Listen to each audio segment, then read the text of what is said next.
A boy as of 27 जो career में settle हो रहा है लेकिन अभी पूरी तरह सेटल नहीं हुआ है। वह अभी शादी के लिए मेंटली प्रिपेयर नहीं है और फैमिली से दबाव आता है कि आप शादी कर लो। आप वो लड़के को और उनकी फैमिली को क्या सॉल्यूशन देंगे? This is a systemic problem, यानी कि जो सिस्टम सेट हो चुकी है लास्ट 10-15 साल में, ये उसकी समस्या है। और वो समस्या की जड़ है हमारा एजुकेशन पैटर्न। हमारे एजुकेशन पैटर्न के अंदर लड़का या लड़की 21-22 साल पे ग्रेजुएट होते हैं। ग्रेजुएट होने के बाद वो जॉब ढूंढते हैं। 1-2 साल के बाद जॉब मिलती है, 23-24 ऐसे ही हो जाते हैं। I am talking only career point of view. इंसान का एक डायमेंशन नहीं है कैरियर, लेकिन ये ऐसा होता है। अब जब वो 23-24 में अपनी जॉब लगती है तो उसको ग्रो करने में 5 साल चाहिए कम से कम। जो भी उसने अपना प्रोफेशन या एरिया सिलेक्ट किया जिसके मुताबिक वो चल रहा है आगे, लड़की हो या लड़का, तो उसके अंदर अपनी जगह बनाने के लिए 5 साल मिनिमम लगते हैं। मिनिमम 5 साल, वैसे देखा जाए तो 8 साल लगता है। तो 5 साल यानी 23 और 5 28 हो गया। अभी सामाजिक दृष्टि से, लॉ ऑफ नेचर की दृष्टि से हर इंसान को, हर लड़की को 22-23 तक शादी कर लेनी चाहिए, because her fertility period is between best is between 16 to 32। ये उसका फर्टिलिटी पीरियड है स्त्री का, लड़की का। और लड़के का फर्टिलिटी पीरियड है 18 to 34। तो हमारे पूर्वज इसीलिए 16 साल की लड़की या 18 साल का लड़का, वो लॉ ऑफ नेचर के मुताबिक सिस्टम थी। लेकिन उस समय समाज की व्यवस्था भी ऐसी थी कि लड़के को अपना फ्यूचर के बारे में सोचना नहीं पड़ता था, क्योंकि माँ बाप का सपोर्ट था। लड़की को भी पता था कि लड़के में मुझे वो क्या कमा रहा है उसके बारे में कुछ सोचना नहीं है क्योंकि फैमिली सपोर्ट लड़के की ओर से, लड़की की ओर से एज्यूम्ड था कि पूरा परिवार खड़ा है उस लड़के के पीछे और सब कुछ संभाला जाएगा। और भाई बहन, माँ बाप, ये सब जॉइंट में रहते थे, तो कोई ना कोई संभालने वाला, सब पूरी सिस्टम चलती रहती थी। ये हमारी पुरानी व्यवस्था थी, which was as per law of nature. अब ये एजुकेशन आया, इंडिपेंडेंट थिंकिंग आया, इंडिपेंडेंट वर्किंग आया, माँ बाप से के अलग विचार आ गए, उनके विचार माँ बाप से मिलजुल नहीं रहे हैं। दूसरा, जॉब करने निकले। पहले ऐसा होता था कि जो पिताजी का काम होए उसी में ज्वाइन हो जाते थे, तो कोई टेंशन था नहीं। वो जो पिताजी, उसके पिताजी, उसके पिताजी, ऐसी परंपरा चलती थी। अब आप जब जॉब ले रहे हो, नौकरी ढूंढ रहे हो, नौकरी कर रहे हो, तो एक पूरी इंडिपेंडेंट डिफरेंट आइडेंटिटी खड़ी हो रही है आपकी, और उसके कारण उसमें स्टेबिलाइज होना जरूरी है। जैसे आपने शादी की तो आज का माँ बाप दूसरी ओर ये भी एक्सपेक्ट करते हैं, भाई तूने शादी कर ली तो अभी उसका खर्चा, आपकी बीवी का खर्चा जो भी है, पर्सनल है या कॉमन है, तुझे उसमें भाग लेना पड़ेगा, शेयर करना पड़ेगा। तो लड़की हो या लड़का, पहले ही उसको विचार ये आता है कि अगर मेरी सैलरी इतनी है, मेरे पर्सनल खर्चे इतने हैं, मेरे घर के खर्चे इतने हैं, तो मैं किस हाल में शादी करूं। और दूसरी ओर रिक्वायरमेंट भी है, फिजिकल रिक्वायरमेंट भी है, और फैमिली रिक्वायरमेंट भी है, और सोशल रिक्वायरमेंट भी है कि शादी राइट टाइम पे हो जाए, तो अपनी संतान भी 30-32 के अंदर पैदा कर ले।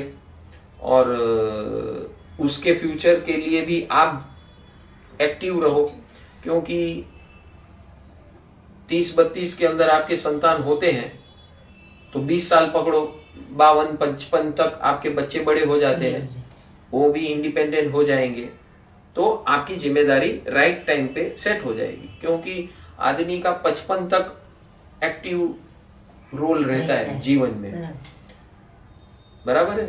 तो तब तक वो भी जवानी महसूस करता है। जैसे 55 से 65 की उसकी रेंज चलने शुरू करती है तो उसकी एफिशिएंसी कम हो जाती है, उसकी बहुत सारे चीजें कम हो जाती है। अगर वो अलर्ट एंड अवेयर है तो 85 तक कुछ नहीं है, वो जवानी रहेगा। लेकिन अलर्ट एंड अवेयर नहीं है जो इंसान, वो जैसा अपना नौकरी करता है और जैसे वो रिटायर हो गया तो डल हो गया, वो इंसान डल हो जाता है माँ बाप की दृष्टि से।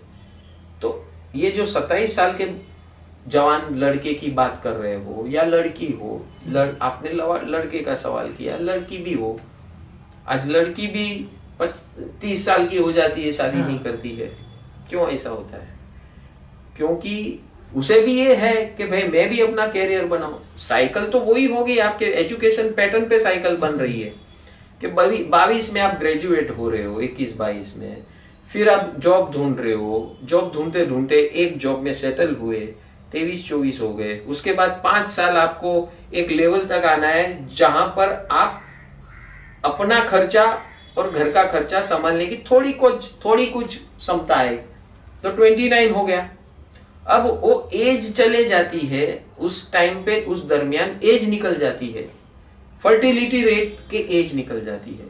तो वो जो उर्मियां है, जो इच्छाएं हैं, लड़की हो या लड़के, 22 से लेकर, वैसे तो 16 साल से शुरू हो जाता है नेचर, तो 16 साल से वो आप देखोगे कि 16 साल का लड़का हो या लड़की हो, कूदना उछलना शुरू हो जाता है, अट्रैक्शन शुरू हो जाता है। ये तो हो ही रहा है, इसको कोई स्टॉप नहीं हो रहा है, यहाँ कोई स्टॉपेज नहीं है। तो वहां एक अलग ट्रैक शुरू हो जाता है।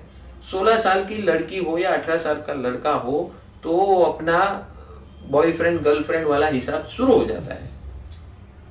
उसके अंदर जो भी उसकी फिजिकल रिक्वायरमेंट है, इमोशनल रिक्वायरमेंट है, वो सब फुलफिल हो रही है। और इसमें पेरेंट्सों का भी सपोर्ट रहता है, क्योंकि वो सोचते हैं भाई हम इसमें इंटरफेयर, और बच्चे भी सुनते नहीं है। क्यों नहीं सुनते भाई? उसका इलाज और उपाय नहीं है पेरेंट्स के पास। तभी पेरेंट्स को ये लगता है भाई ये उल्टा सीधा हो जाए, उसके पहले उसकी शादी करा दो।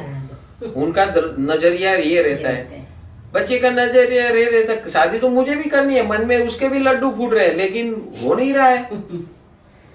क्यों नहीं हो रहा है? क्योंकि दूसरी तलवार खड़ी है, खर्चे की, खर्चा निभाने की तैयारी नहीं है, कैपेसिटी नहीं है, और है तो उसके एक्सपेक्टेशंस, उसके खुद के एक्सपेक्टेशन और लाइफ पार्टनर के एक्सपेक्टेशन इतने होते हैं कि वो अगर वो फुलफिल करने जाए तो कहीं का नहीं रहता है। ये भय से, अच्छा जिन्होंने शादी की है उनकी एज ग्रुप में, उनके फ्रेंड सर्कल में, उन सब के जीवन में धमाल यही दिख रही है। एक तो पर्सनल टू पर्सनल लेवल पे क्लैशेस हो रहे, एक पैसे के लिए क्लैशेस हो रहे, एक फैमिली के लिए क्लैशेस हो रहे। तो बोलता है ये सब जिसने शादी की उसके ये हाल है, तो मैं क्यों उसमें पढ़ूं? जितना डिले कर सके उतना करें, ठीक है। ऐसे ऐसे करते करते आज की तारीख में 32 से 37 की रेंज में लोग सेटल हो रहे हैं। 32 से 37, दिस इज टोटली अननेचुरल। तो 32 तक करते हैं क्या बच्चे, तब तक दुनिया के मल्टीपल रिलेशनशिप हो जाते हैं, मल्टीपल रिलेशनशिप हो जाते हैं, क्योंकि वो उसकी रिक्वायरमेंट थी, physical and emotional requirements. Physical emotional requirement रुकती नहीं है किसके लिए, स्त्री हो या पुरुष, तो ये हो जाता है। फिर ये इतने प्रोफेशनल हो जाते हैं कि उनको रिलेशनशिप के जैसा कुछ लगता ही नहीं है 32 के आए तक। तो शादी तो ये है कि भाई चलो अभी आगे की जिंदगी के लिए करना है, स्त्री हो या पुरुष हो, लड़की हो या लड़का हो, ये हाल है। तो उसकी जो सामाजिक परिस्थिति, पर्सनल परिस्थिति मैंने बता दी, सामाजिक बता दी, प्रोफेशनल बता दी, जवाबदारी के लिए बता दी, ये सारी समस्या है। तो इसका हल क्या है? हल है, आइए हमारे गुरुकुल के अंदर आइए। यू विल बी, आप 15-16 साल के जब हो जाते हैं ना, आपको हम यूथ को कैसे हैंडल करना है, आपको अपने कैरियर को कैसे हैंडल करना है, you will start earning much earlier. और आपको और एक समाचार दूं, एजुकेशन पॉलिसी NEP 2020 जो अभी शुरू हुई है, जिसके अंदर हमारे 75% सजेशंस इंप्लीमेंट हुए हैं। परम सुख जीवन विकास केंद्र के माध्यम से वो सारे इनपुट्स गए थे लॉकडाउन के पहले, तो वो सारे इंप्लीमेंट हो चुके हैं। इसको डेवलप होते होते 2020 में, आज 2024 चल रहा है, उसको एस्टैब्लिश होने में और 4-5 साल लगेंगे। तो उसके अंदर बैलेंसिंग हमने करवाया है, संस्कार का, स्किल का और इंफॉर्मेशन का। आज का education pattern totally information base है, mugging up the information, giving the answers and getting the marks. थोड़ा सा इंटेलेक्चुअल होता है, कॉन्सेप्चुअल होता है, वो थोड़ा सा फैक्टर है। That is not education. और इसीलिए प्रॉब्लम क्या हो रही है कि जो एजुकेशन 22 साल तक लिया है, वो जैसे बाहर निकलते काम करने के लिए निकम्मे है, वो काम के ही नहीं है। क्योंकि जो एजुकेशन किया है वो आज की रियल वर्ल्ड में उसकी कोई वैल्यू नहीं है। तो उसको रीओरिएंटेट करना पड़ता है बच्चे को, और जहां काम करते हैं उनको। तो 5 साल उसकी ट्रेनिंग में लग जाते हैं। इसीलिए हमने NEP 2020 में ये इन्वॉल्व किया है। कल ही न्यूज़पेपर में आया है, कल की बात कर रहा हूं, कल ही न्यूज़पेपर में आया है कि 6 स्टैंडर्ड ऑनवर्ड्स स्किल ट्रेनिंग शुरू हो जाएगी। But that is state subject. अब हर स्टेट को सेंट्रल गवर्नमेंट तो दे रहा है गाइडलाइंस, बट ये क्यों आया? ये धर्मेंद्र प्रधान, हमारे जो एजुकेशन मिनिस्टर है, जिसको हमारी चिट्ठी गई है अभी भी गुरुकुल के लिए। ये गुरुकुल की स्थापना नेशनल लेवल पे होनी जरूरी है। That is a scientific way of living and requirements at different age groups has to be fulfil at that age. Then all this, ये जितनी समस्या है, क्योंकि ये समस्या आपकी समाज की नहीं है, पूरे देश की समस्या है। ये बेरोजगारी क्यों है? Because there is lack of skill development. Skill training नहीं है, आपके एजुकेशन में स्किल ही नहीं है। तो इसीलिए अभी छठी यानी के बच्चा 12 साल के बाद अलग अलग डिफरेंट स्किल्स को ट्राई करेगा, ट्रेन होगा, उसको पता चलेगा मैं किस में अच्छा हूं, स्कूल को पता चलेगा अच्छा मैं किस में। 8वीं तक उसको पता होगा कि मुझे क्या करना है आगे।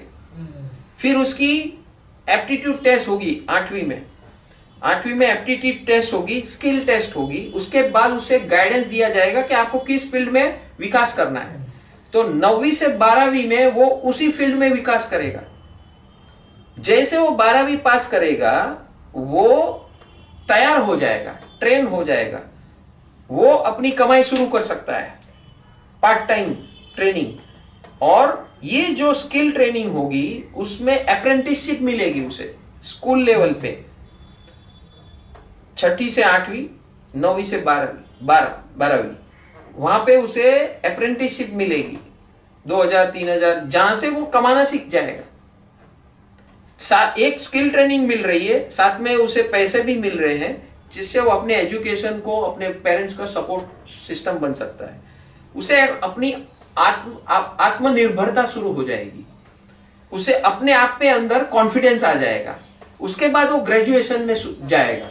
अभी आज की तारीख में आपको मैं बताऊं कि जो एजुकेशन है up to 12th standard in India is at very low level because of this।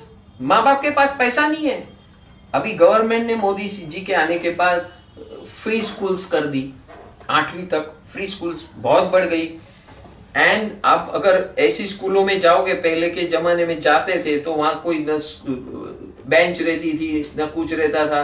अभी तो सब कुछ, you will get books, you will get dress, you will get proper training, सब इलेक्ट्रॉनिक बोर्ड होंगे, क्लीन एंड नीट क्लासरूम्स होंगे, teachers भी well train teachers होगी। ये सब कुछ सिस्टम आ चुकी है। It will be equal to private schools. इस लेवल की एजुकेशन ऑलरेडी स्टार्ट हो चुकी है। आज भी अब अगर हम बॉम्बे में है, आप म्युनिसिपैलिटी स्कूल में विजिट मारिए, एक विजिट मारिए, जो आपके जमाने में होती थी, बच्चों के पैर में चप्पल नहीं होते थे, कपड़े का कोई ठिकाना नहीं होता था, कौन से घर से आ रहे कुछ नहीं दिखेगा आपको। वेल ड्रेस्ड, सब वेल तैयार, कपड़े भी अच्छे, स्कूल में अच्छे, टीचर भी well educated, proper training, proper guidelines, ये सब कुछ आ चुका है। अभी now we are in that phase where education matters because that will decide the future of a child. And जो भी कुदरत, जो मैंने कहा कुदरत जो है उसके मुताबिक आपका जीवन व्यवहार और पद्धति होनी चाहिए। तो ये सुसंगतता, ये अभी क्या है, there is break of harmony. बच्चे का क्या दोष है उसमें? कुछ नहीं है, ये सिस्टम का दोष है। तो ये सिस्टम का दोष मिटाने के लिए एजुकेशन पैटर्न लाई गई है। तो ये स्किल ट्रेनिंग हो गई। और हमने जो संस्कार क्लासेस बोला है, अभी तक उसकी बातें मैंने ज्यादा नहीं देखी है एजुकेशन फील्ड में, जिसके लिए हमें एजुकेशन मिनिस्टर को मिलना है। क्यों? हमारी भारतीय संस्कृति, भारतीय जीवन पद्धतियां जो based on law of nature है, उसका एजुकेशन वोम ऑफ मदर से शुरू होना चाहिए और मरते दम तक रहना चाहिए। वो कौन दे सकेगा? गुरुकुल दे सकेगा। वो गुरुकुल के अंदर आप कितने भी उम्र के हो जाइए, मरते दम तक आपको उस गुरुकुल में रहना है, जो आपको कंटिन्यूअसली उसका संवर्धन देते रहेगा। अलग अलग समस्या आती जाएगी, आपको अपने गुरुकुल को रिफर करना है, आपकी समस्या वहीं हल हो जाएगी, कहीं और जाने की जरूरत नहीं है। तो हमने ये सुझाव दिया है गवर्नमेंट ऑफ इंडिया को कि ऐसे गुरुकुल हर जगह गवर्नमेंट ऑपरेटेड शुरू हो जाए, ऐसी एजुकेशन पैटर्न शुरू हो जाए, संस्कार हर लेवल पे कंटिन्यूअसली दिए जाए। हमारे भारत के अंदर संस्कार देने का स्थान क्या था? मंदिर थे, धर्म स्थान थे, रिलीजियस प्लेसेस। आज वो भी पॉलिटिकल बन गई है, वहां भी उसके नाम पे टेररिज्म हो रहा है, पॉलिटिक्स हो रहा है। तो अभी न्यूट्रल ग्राउंड कहां मिलेगा? तो आपको कोई ना कोई ग्रुप से ज्वाइन होकर उस ग्रुप के आप वो हो जाएंगे, हिमायती बन जाएंगे और एक दूसरे के साथ लड़ोगे। ये पैटर्न को खत्म करने के लिए हमने ये सुझाव दिया है, गुरुकुल पद्धति आए, एजुकेशन आए, स्किल आए, संस्कार आए। एजुकेशन मीन्स आज की तारीख में सिर्फ अक्षर ज्ञान है, तो अक्षर ज्ञान से हटकर 3 डायमेंशनल हो, एंड 4th डायमेंशन जो है वो भी आ चुका है एनईपी 2020 में, वो है sports and arts skills, art skills, ये आ चुका है। इसके ऊपर अभी अमल हो गया है। वॉट एवर इज मिसिंग हमारे सुझाव के मुताबिक, जो संस्कार का हमने जो बताया है, जो लॉ ऑफ नेचर आधारित होना चाहिए, हमारे भारत के अंदर यही है। ठीक है, सिर्फ वो सनातन परंपरा है, सनातन यानी law of nature based system. वो नाम से पॉलिटिशियंस घबरा रहे हैं कि भाई उसको कैसे इनकॉर्पोरेट किया जाए। उसका सुझाव है हमारे पास कि उसको साइंस के बेस के आधार पे इनकॉर्पोरेट किया जाए, कि scientific knowledge as per law of nature, and eat drink sleep, उठो बैठो खाओ पियो हरो फिरो, जो भी करना है as per law of nature करो, उसका एजुकेशन दिया जाए और उसको सपोर्ट दिया जाए। ठीक है, then all the relationship should be based on respect, love, care and share. ये बचपन से बच्चों को दिया जाए, विच इज मिसिंग। आज एरोगेंसी यंग लड़कों लड़की में क्यों आ गई है? बिकॉज ये किसी ने उसको बताया नहीं है। हर चीज दाम पे चल रहा है, हर चीज मोल तोल पे चल रहा है, इसलिए उनके अंदर है ही नहीं। इसलिए वो अपने माँ बाप को रिस्पेक्ट नहीं करते, एल्डर्स को भी नहीं करते। किसी को नहीं करते। रास्ते पर हम ऐसे कई बार सीन देखे हैं कि 17 साल का लड़का या लड़की 70-80 साल के बूढ़े को या ओल्ड लेडी को कुछ भी कर रहे हैं, उसको कुछ अंदर का कुछ कॉन्शियस बोलता ही नहीं है। They don't care. घर में नहीं है तो बाहर क्या करेंगे वो। This is the state of our country, of our state, of our society, समाज। तो इसके लिए ये बहुत जरूरी है और राइट टाइम पे राइट एजुकेशन शुरू हो, स्किल बेस हो, ट्रेनिंग हो, ये सारा कुछ education pattern with Gurukul. Gurukul का ये रोल रहेगा, guidance at every stage of life. जैसे मैंने कहा, हर 3 साल पे एनवायरनमेंट बदलता है, रिक्वायरमेंट बदलती है। दोनों, एनवायरनमेंट भी बदलती है, रिक्वायरमेंट भी बदलती है। और इसीलिए बहुत जरूरी है इस प्रकार के गुरुकुल का, और ये ग्लोबल होना चाहिए, ये मेरी इच्छा है। और परम सुख total wellness scientific online Gurukul का ये टारगेट है कि नेक्स्ट 10 साल के अंदर कम से कम 90 करोड़ परिवार इसके अंदर ज्वाइन हो जाए। भारत के अंदर आज की तारीख में 35 से 40 करोड़ 35 करोड़ परिवार है, 30 से 35 करोड़ परिवार है। हमारा टारगेट है 90 करोड़ परिवार। तो ये अगर ये 90 करोड़ परिवार इसमें अगर ज्वाइन हो जाए तो ये जो राम राज्य की बात हम कर रहे हैं ना, वो आपको दिखाई देना शुरू होगा, सिर्फ न भारत में, पूरे विश्व में। So this is my answer to your wonderful questions. ये वर्ल्ड स्वर्ग बन। नमस्कार। क्या आप फाइनेंशियल इश्यूज से, प्रॉब्लमों से जूझ रहे हो? फाइनेंशियल ग्रोथ नहीं हो रहा है आपका, या आप कर्जे में डूबे हुए हो, या फिजिकली आपको बहुत तकलीफें हो रही है, like pains, body pains, migraines, diseases, ऐसे सारे प्रॉब्लमों से आप जूझ रहे हो, या आपके रिलेशनशिप ब्रेकडाउन के तगार पर खड़ा हुआ है अपने लाइफ पार्टनर से, या बिजनेस पार्टनर से, या फ्रेंड्सों से, क्लोज फ्रेंड से, या किसी से भी, अपने पेरेंट्स से या अपने भाइयों से। ये सारी समस्या हमारे रोज बरोज के जीवन में आती है, और इस समस्या का हल आपको साइंटिफिक वे से, साइंटिफिक अप्रोच से, as per law of nature, permanent solutions मिलेंगे। हमारा ये गुरुकुल, परम सुख टोटल वेलनेस साइंटिफिक गुरुकुल, जो आपको फिजिकल फिटनेस, वेलनेस के बारे में एजुकेट करेगा वर्कशॉप के माध्यम से, emotional wellness, intellectual wellness, financial wellness, relationship wellness, family wellness, social wellness and spiritual wellness. All the wellness is at under one roof. This is the only platform which gives you right guidance as per law of nature, counseling as per law of nature, processes as per law of nature, which will lead you to the permanent solutions of your life and make your life wonderful, blissful, cheerful. लिए अपने जीवन को prosperous बनाने के लिए, समृद्ध बनाने के लिए ज्वाइन कीजिए, क्लिक कीजिए रजिस्ट्रेशन बटन पर, जिसमें आपको 99 रुपये का डोनेशन देना है